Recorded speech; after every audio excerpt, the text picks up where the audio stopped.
Gillian Cross, Beware Olga, illustrated by Arthur Robbins.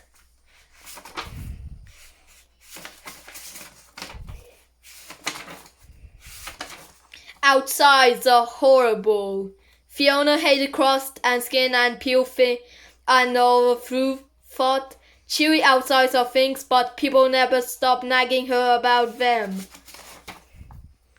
Eat your apple peel, said her mother. It'll give you rosy cheeks. Yuck, yum. Fiona cut off the peel and hung it on a washing line for the birds. Don't leave your potato jackets, her father said. They'll make your eyes sparkle. They're smelly. Fiona screwed them up and shot them through the window with her catapult. Finish your cross, said her grandmother. They'll give you nice curly hair. Who wants curly hair? Fiona hid her cross into pocket and took them down to garden to feed the hedgehog. No one could make her eat outsides of anything until the days she went down to the baker's to buy the bread on her own. It was nearly closing time. She rose skate all the way down to hill and starting in the shop.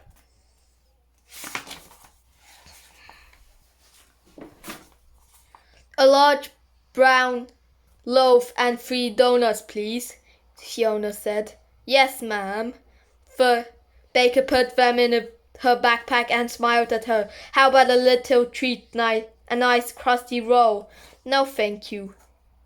I don't like crusts. You don't like... Well, bless you, my soul. The baker leaned over the counter to look at her more closely. Everyone knows the crust.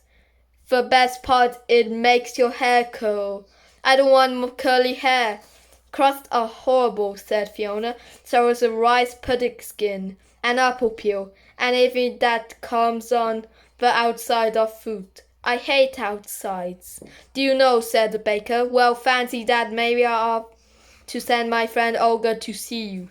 She loves outsides, and he stood in the shop doorway, watching Fiona fondly as she skated back up the hill. Olga comes to tea. The next day, just before tea, Fiona was in the garden making lamb. She saw a reflection in the pond and looking up. There stood a strange girl, excited as tall as Fiona, but quite different. Her teeth gleamed, her cheeks were rosy, and her hair stuck out in the corkscrew curls. Hello, I'm Olga. The baker sent me. Can I come to tea? Fiona blinked. Where were Zap? Before Fiona could get any further, Olga was at the back door, waiting to be let in. Fiona opened the door and called Mom. Her mother yelled back from upstairs. I'm busy. Your tea's on the table. Tea, said Olga. Zap. She was through the door and into the dining room. When Fiona caught up with her, she was gazing at the table. She snapped up a cheese sandwich and zap! All the crust was gone. Grinding, she flicked the sandwich across the table on Fiona's plate and picked up another one. Yum! Lovely cuts. You like crusts? They make your hair curl. Who wants curly hair? Fiona started to eat the sandwich, but she was only halfway through when Olga tossed her the second one. Yum! Zap! And then another. In 10 minutes, when there's nothing left, not even a crust.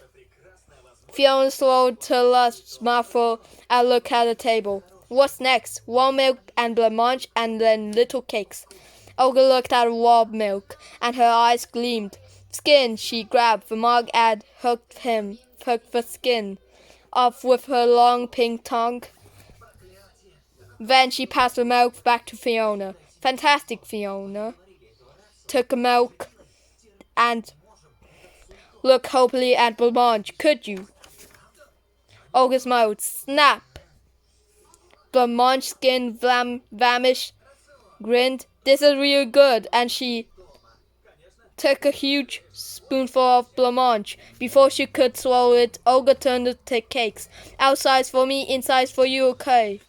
Fiona's mouth was full of blancmange. She wanted to stop Olga, but she couldn't get the words out quickly enough. Glub. Before Fiona could speak, Olga ate the icing at the left plain cakes. That's not fair, Fiona said. Olga tossed the curls. Yes, it is. You don't like outside. I like icing. Icing is how icing your makes fingernails shine.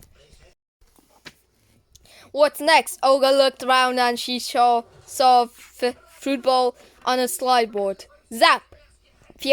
Before Fiona could stop her, she had eaten all the apple peel and the banana skits. Fiona stared at the bananas for a moment, feeling rather peculiar. Then she grabbed the fruit bowl and pushed in a slide board to save the grapes. When she turned round, the room was empty and there were strange slurping noises coming from a kitchen. Slurp, slurp. Olga was sitting on the floor by the fridge, licking its cream off a trifle and eating the outside of sausage rolls. Stop! Fiona grabbed Olga's shoulder and tried to drag her away, but it was impossible. She was solid as rock. Olga grinned and grabbed 3 yogurt cartons out of the fridge. That silly yogurt hasn't gotten outside. Oh, yes, it has. Olga bit in a plastic carton, chewing it up like a biscuit. The yogurt dribbled down her chin and ran over the floor, but delicious outside. Olga licked her lips and reached for a milk bottle. Help! Fiona ran to the hall and grabbed her skateboard. There was only one thing to do. A second later, she was whizzing down the hill towards the baker's shop. She zoomed in at the door, bumped into an old lady buying a cream cake, and went sailing up her air. She landed behind the counter, and an old baker looked down at her. Olga. Yes, wailed Fiona. How did I get rid of her? Well, have to see about that. The baker pulled the end of a loaf and began to chew it. Then he pulled out another bit and held it out Fiona. But I don't. He looked at her. She took a crust and bit into her, and the baker smiled. There was only way to get rid of Olga. Please tell me. You've got to get her eat the inside of something. But she won't. The baker smiled again. He reached under the counter and pulled out a piece of paper. Try this. Fiona, pineapple, upside-down cake, it said. Chewing her crust, Fiona trotted back to Hill, reading a piece of paper as she went. She pushed open the kitchen door and wee bam! She slipped on a raw egg white, skidded across the floor and landed in a pot of baked beans. Olga was eating a tins. There were big bites of a jump jaws too, and a claw flakes packet and orange squash bottles, and a sugar bag. The things from inside were scattered, and Olga was grinning. Lovely outsides. Fiona forced herself to grin back, but she didn't want to waste time any. She grabbed a bowl and started to scoop things up. Flour and butter, and sugar and eggs and milk, and golden syrup, and pineapple rings. Olga watched suspiciously. What are you doing? Making a delicious pudding, said Fiona. Olga licked her lips. Inside from you, outside from me. All right, Fiona smiled. Cunningly. Could you fetch some spoons there in the sideboard next to grapes? Grapes! Olga's eyes gleamed and she was off. Quick as flash, Fiona poured the golden syrup into a glass dish and dropped in the pineapple rings. Spooned the cake mixture on top and pushed the dish into the microwave. Then she peeped into the dining room. Olga was busy eating grape skins. Fiona smiled. The moment of upside-down cake was cooked. She took it out of the microwave. The sponge outside was set. Above and through the glass, and she could see inside the delicious sticky pineapple.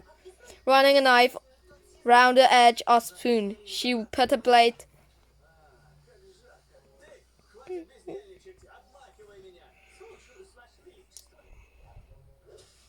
over the dish and turned the whole thing over. The sponge fell on the plate with its pineapple on top, and the sticky pineapple juice running down the sides. The sponge outside was inside and the pineapple inside was outside. Looked towards the dining room. Ready! Upside down cake. What there was Olga at the table with a spoon in her hand. Zap!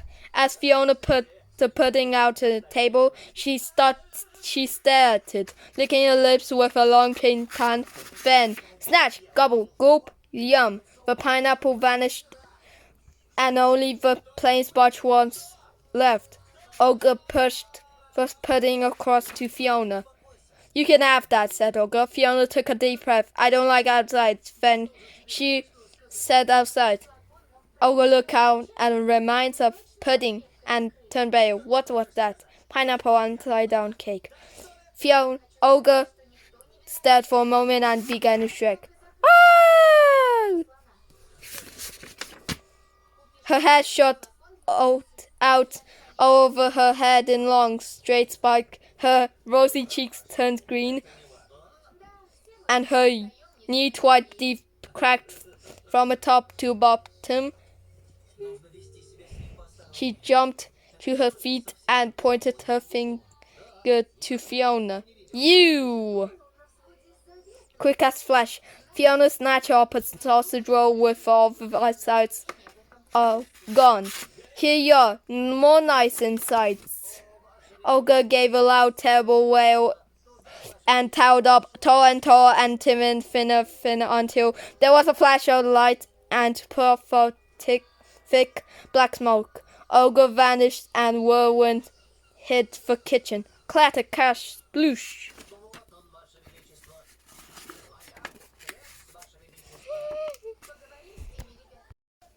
Tins appeared from nowhere and baked beans jumped back in his fan. Milk slurped in bottles and cornflakes rattled in packets.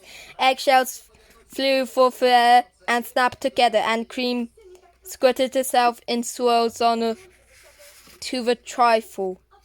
In 10 seconds, the kitchen was back to normal. Fiona looked round and grinned. Then she got up and walked in the dining room.